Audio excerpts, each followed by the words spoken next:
నమస్తే, welcome to our channel. నేను మెస్సిరి. ఏపీలో కేంద్ర బలగాలు జూన్ 4న దాడులు జరిగే అవకాశం ఉందని చెప్పేసి ఇంటెలిజెన్స్ రిపోర్ట్ వస్తుంది. సో జూన్ 19-15 వరకు కూడా కేంద్ర బలగాలని ఏపీలోనే ఉంచాలని చెప్పేసి అయితే ఇంటెలిజెన్స్ అయితే చెప్పడం జరుగుతుంది. మరి ఏం జరగబోతుంది అక్కడ అనేది మనకి వివరించడానికి మనతో పాటు ఉన్నారు ప్రముఖ సీనియర్ జర్నలిస్ట్ డివిఎస్ గారు. నమస్కారం సార్. నమస్తే సార్, ఇప్పుడు చూస్తున్నట్టయితే ఇంటెలిజెన్స్ రిపోర్ట్ ప్రకారం ఏంటంటే జూన్ 4న బీభత్సం జరగబోతుంది, దాడులు జరగబోతున్నాయి ఏపీలో అని చెప్పేసి అయితే ఇంటెలిజెన్స్ రిపోర్ట్ ఉంది. సో కేంద్ర బలగాలని జూన్ 15 వరకు కూడా ఉంచాలి, 19 వరకు కూడా ఉంచాలని చెప్పేసి అంటున్నారు. అసలు అక్కడ ఏపీలో ఇప్పుడు పరిస్థితి ఎలా ఉంది అండ్ జూన్ 4 వరకు ఎలాంటి పరిస్థితులు మనం చూడబోతున్నాం సార్? కేంద్రానికి కొరుకుడు పడిన రాష్ట్రం ఏదన్నా ఉందంటే ఆంధ్రప్రదేశ్. ఆంధ్రప్రదేశ్లో శాంతి భద్రతల నిర్వహణ కత్తి మీద సాముగా మారింది. ఎందుకంటే ఆంధ్రప్రదేశ్ అంటే కత్తులతో సావాసం, బాంబులతో గేమ్స్, గొడ్డళ్లతో చెడుగుడు. అక్కడ అన్ని రకాల నేరాలు మనం చూస్తున్నాం. ఇప్పుడు ఏంటంటే అది హెవెన్ ఆఫ్ క్రిమినల్స్గా మారింది. హెవెన్ ఆఫ్ క్రిమినల్స్, నేరగాళ్ల స్వర్గంగా మారిన రాష్ట్రం ఆంధ్రప్రదేశ్. గత 5 ఏళ్లలో అది బాగా పెచ్చుమీరిపోయిన పరిస్థితుల్లో అటు మాఫియా పాలన సాగింది. ప్రధాని మోడీ, అమిత్ షా, రాజ్నాథ్ సింగ్ వీళ్ళందరూ చేసిన విమర్శలు కూడా మొన్న ఎన్నికల ప్రచార సభల్లో దీని మీదే. ఏది మాఫియా రాజ్ పోవాలంటే ఎన్డీఏకి ఓటేయండి, వైసీపీని ఓడించండి, గంజాయి మాఫియా, మద్యం mafia, drugs mafia, human trafficking mafia అని కూడా అన్నారు. ఇలా మాఫియా మూకలు చెలరేగిపోతున్న చోట ఇక్కడ ఎన్నికల నిర్వహణ కత్తి మీద సాము. ఇప్పుడు మొత్తానికి ఎట్లా కూడా ఎలక్షన్ అయిపోయింది. ఏదో రకంగా ఎలక్షన్ కమిషన్ ఈ చర్యలు ముందే తీసుకున్నట్లయితే బాగుండేది, ఆలస్యంగా తీసుకుంది. ఆ డీజీపీ మార్పు కొద్దిగా లేట్ అయింది.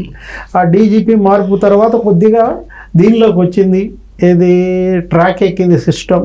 ఆ తర్వాత కూడా వైలెన్స్ స్ప్రెడ్ అవుతుందని తెలియగానే పిఎస్ఆర్ ఆంజనేయుల్ని వీళ్ళందరినీ కూడా మార్చేశారు. ఐజీ పాలరాజుని వరుస పెట్టి ఒకసారి 9 మందిని పోలింగ్ విధులకు దూరం చేసింది, తర్వాత 3 పోలింగ్ విధులకు దూరం చేసింది. ఇట్లా మొత్తానికి ఏదో రకంగా ఇక్కడ సిస్టమ్ని గాడిలో పెట్టడానికి కేంద్ర ఎన్నికల సంఘం నానా పాటలు పడింది. అసలు చేయాల్సిన పని ముందే చేసేసి ఉంటే ప్రభుత్వ ప్రధాన కార్యదర్శి అలుసు, ఆ ప్రభుత్వ ప్రధాన కార్యదర్శి జవహర్ రెడ్డి, జగన్మోహన్ రెడ్డి మరో కోణంగా మారిన పరిస్థితుల్లో ఆయన్ని తొలగించడంలో డోలాయమానంగా ఉండటం ఇవాళ ఈ పరిస్థితి అన్నమాట. మొత్తానికి ఇప్పుడు నిన్న కూడా మనం చూసాం 16 మందిని మార్చారు. పోలింగ్ అనంతర హింస. రైట్. పోలింగ్ నాడు హింస ఒక ఎత్తు, పోలింగ్ తర్వాత రోజుల్లో జరిగిన హింస మరో ఎత్తు.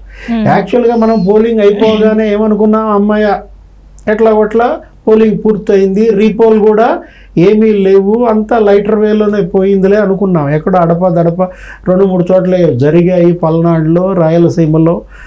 అలాంటి పరిస్థితుల్లో ఇప్పుడు ఏం జరిగింది, కౌంటింగ్ అనుకున్నాం. కౌంటింగ్ మరి జూన్ 4 కౌంటింగ్ రాగానే ఇంకేం జరుగుద్దో, ఎంత వైలెన్స్ స్ప్రెడ్ అవుద్దో.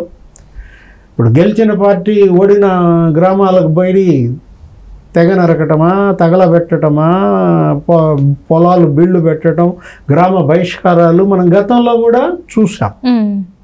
2019లో కూడా అదే జరిగింది. అసలు ఎప్పుడు ఎన్నిక వచ్చినా ఆంధ్రప్రదేశ్లో ఇదే జరుగుద్ది. కొన్ని ప్యాకెట్స్లో పల్నాడులో, రాయలసీమలో ఏం చేస్తారు, గెలిచిన పార్టీ మాత్రమే ఊళ్ళో ఉండాలి, ఓడిన పార్టీ ఊరు ఖాళీ చేసి వెళ్ళిపోవాలి. ఉంటే వాళ్ళ ఆడాళ్ళు ఉంటారు, మగాళ్ళు వేరే చోట పోయి తలదాచుకుంటారు. 5 ఏళ్ల పాటు అజ్ఞాతవాసం చేయాల్సిందే. వాళ్ళ పొలాలు బీళ్లు పెడతారు, లేకపోతే వీళ్ళే ఆ పొలాలు వేసుకుంటారు. ఆ ఇళ్ళన్నీ కూడా పాడుపడతాయి, వాళ్ళ యొక్క బోర్లు కూడా ధ్వంసం చేస్తారు, తోటలు నరికేస్తారు.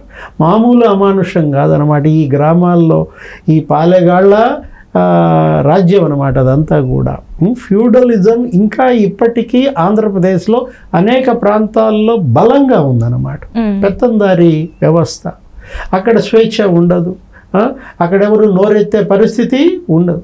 ఇలాంటి పరిస్థితుల్లో ఇప్పుడు మనం ఊహించని రీతిలో ఏం జరిగింది, పోలింగ్ అనంతర హింస స్ప్రెడ్ అయింది. అవును సార్.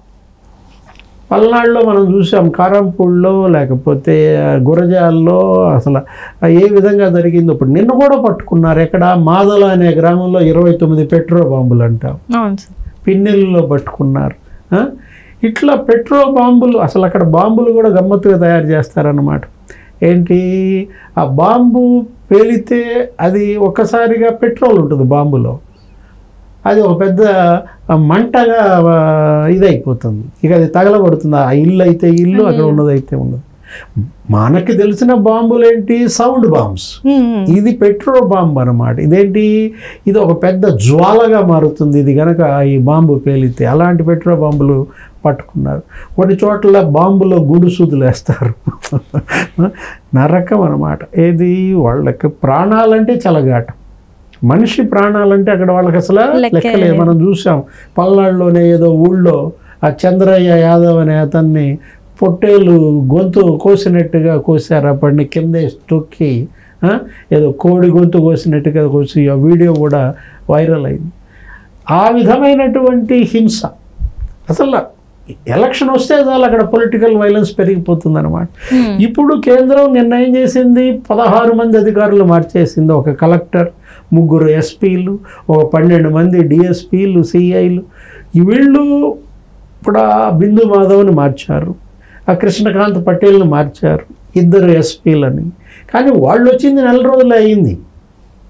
మొన్నే వాళ్ళని మార్చింది. వాళ్ళకి ఇంకా అక్కడ ఏమి ఆనుపానులు తెలియదు. అంటే యాక్చువల్గా ఉన్నతాధికారులను మార్చినంత మాత్రాన జరగదు. ఇక్కడ ఏం జరుగుతుంది, గ్రౌండ్ లెవెల్లోనే వీళ్ళు వాళ్ళతో మిలాఖత్ అయిపోతున్నారు. పోలీసులో కదలికల గురించి పోలీస్ క్షేత్రస్థాయిలో ఉన్న పోలీసే ఎమ్మెల్యేలకి చేరేస్తున్నాడు. మా డిఎస్పీ వస్తున్నాడు, మా సిఐ వస్తున్నాడు, లేదు మీ ప్రత్యర్థి పలానా పార్టీ వాడు వెహికల్స్లో ఆ రోడ్డు మీద పోతున్నాడు.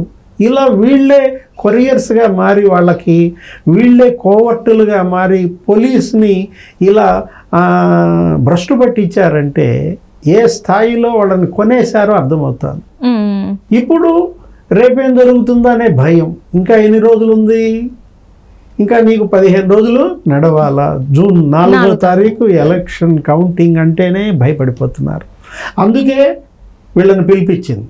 ఎవరిని, డీజీపీని పిలిపించింది, సిఎస్ని పిలిపించింది, ఇంటెలిజెన్స్ చీఫ్ని పిలిపించి సిఈసి రాజీవ్ కుమార్ తలంటి పోసాడనమాట. ఇప్పుడు మేము ఆదేశాలు ఇస్తాం, మీరు వాటిని ఇంప్లిమెంట్ చేయాలి. మీ దగ్గర ఇంటెలిజెన్స్ ఉంది, మీకు సమాచారం తెలియదా, ఏ ఊళ్ళో ఏం జరుగుతుందో, ఎవరెక్కడ గ్యాదర్ అవుతున్నారో ఎప్పటికప్పుడు సమాచారం మీ దగ్గరకు వచ్చినా కూడా మీరు ఎందుకు ఉపేక్షిస్తున్నారు అని చాలా సీరియస్ అయిందనమాట.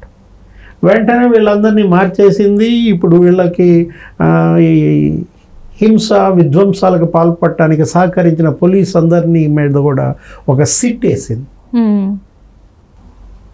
మనకి 2 రోజుల్లో నాకు నివేదిక రావాలని అడిగింది. చార్జ్ షీట్స్ తనకు తెలియకుండా ఎత్తేయడానికి వీలు లేదని. రేపొద్దున 4వ తారీఖు మరి ఏం జరుగుతుంది అనేది ఇంటెలిజెన్స్ రిపోర్ట్ కూడా తీసుకుంది. ఆ ఇంటెలిజెన్స్ రిపోర్ట్లో ఏముంది, ఇంకా ఏదైనా జరగచ్చు మీరు కనుక కంట్రోల్ చేయకపోతే అనేసరికి ఉక్కుపాదం మళ్ళీ మోపుతుంది అనమాట. ఇప్పటికే 1,00,000 మంది ఇక్కడ దిగారు. ఇప్పుడు 25 కంపెనీల సిఆర్పిఎఫ్ కేంద్ర పారా మిలిటరీ బలగాలను ఇక్కడే కంటిన్యూ చేయమని, ఎప్పటిదాకా కౌంటింగ్ అయిన 15 రోజులు కూడా ఇక్కడే ఉంచమని. ఈ 1 నెల రోజులు క్రూషియల్.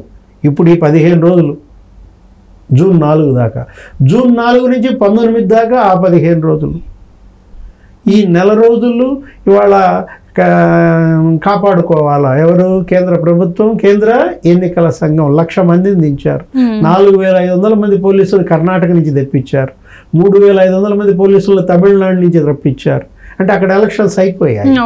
ఇంకా వీళ్ళు కాకుండా ఎక్స్ సర్వీస్ మెన్ ఉన్నారు, వాళ్ళకు 2,000 మంది ఉంటారు.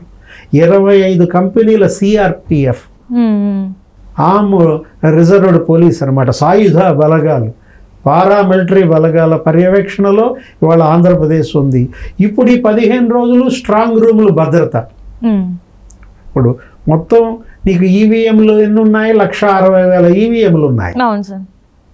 నీకు 4 లక్షల మంది ఓటర్లు ఉన్నారు ఇక్కడ. 1,60,000 ఈవీఎంలు, మళ్ళీ వీవీప్యాట్స్ 1,60,000. ఇవన్నీ కూడా ఎక్కడ పెట్టారు, నీకు 350 స్ట్రాంగ్ రూముల్లో భద్రపరిచారు. ఇవాళ అక్కడ చాలా బందోబస్తు. ఎందుకంటే మనం చూసాం తిరుపతిలో పులివర్తి నాని మీద దాడి జరిగింది ఎక్కడ, స్ట్రాంగ్ రూమ్ ఉన్నటువంటి యూనివర్సిటీ. అవును సార్. ఆయన హత్య యత్నం, ఆయన గన్మెన్ కూడా నీకు గాల్లో కాల్పులు జరిపి అతన్ని కాపాడుకోవాల్సిన పరిస్థితి. ఇప్పటికీ అతను హాస్పిటల్లో ఉన్నాడు. పులివర్తి నాని. అసలు నాగార్జున యూనివర్సిటీ స్ట్రాంగ్ రూమ్ భద్రత గాల్లో దీపం. అక్కడ 450 మంది సీఎం స్పెషల్ సెక్యూరిటీ అక్కడ సమావేశం పెట్టుకోవటం, ఏదో పార్టీ చేసుకోవటం, దానిపైన ధూళిపాళ్ల నరేంద్ర కుమార్ ధ్వజమెత్తటం, అది స్ట్రాంగ్ రూమ్. అక్కడ సీఎం ఆఫీస్ వాళ్ళకి సంబంధించిన భద్రతా సిబ్బంది అక్కడ పార్టీ జరుపుకోవటం ఏంటని వెంటనే కలెక్టర్ అక్కడ పరిగెత్తటం, ఎస్పీ పరిగెత్తటం. స్ట్రాంగ్ రూమ్లో బందోబస్తు చేయాలి.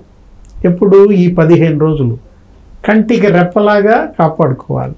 ప్రజా తీర్పు అందులో నిక్షిప్తమై ఉంది. మీరందరినీ ఓటేయమని పిలిపించారు కదా, మీరు పిలిపించినందుకు 82% మంది ఓటర్లు చైతన్యవంతులై ఓటేశారు కదా. మరి ఆ ఓటుని కాపాడాల్సింది ఎవరు?